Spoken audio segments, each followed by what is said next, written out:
ഇന്ന് പെരുന്നാളായിട്ട് അപ്പുറത്തെ വീട്ടിലെ ആന്റി ബിരിയാണി കൊണ്ടുവരുമല്ലോ. ഡിങ്ക ഡിങ്ക. സമയം എത്രയായി? 12 മണിയായോ? കൊണ്ടുവരാൻ സമയമായല്ലോ. ഇനി അഥവാ കൊണ്ടുവരൂല്ലേ? എല്ലാ പ്രാവശ്യവും കൊണ്ടുവരുന്നതല്ലേ, അപ്പൊ ഈ പ്രാവശ്യം കൊണ്ടുവരാതിരിക്കത്തില്ല.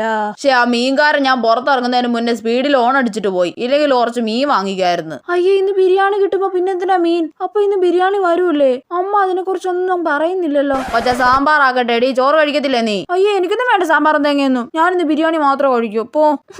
എടി, സാമ്പാർ വെക്കട്ടെ, നീ ചോറ് കഴിക്കത്തില്ലേന്ന്. അമ്മ, ഇന്ന് പെരുന്നാളായിട്ട് അപ്പുറത്തെ ആന്റി ബിരിയാണി കൊണ്ടുവരത്തില്ലേ? ആഹാ മോൾ, അതും കാത്തി ഇവിടെ ജനലിന്റെ അടുത്ത് വന്ന് ഒളിച്ചു നിൽക്കുവാണോ? അവർ ഈ പ്രാവശ്യം കൊണ്ടുവരത്തൊന്നുമില്ല. മര്യാദയ്ക്ക് സാമ്പാർ കൂട്ടി ചോറ് കഴിക്കാൻ നോക്ക്. അല്ല പിന്നെ. എനിക്ക് ബിരിയാണി വേണം, ഞാൻ കുറെ ആഗ്രഹിച്ചതാ.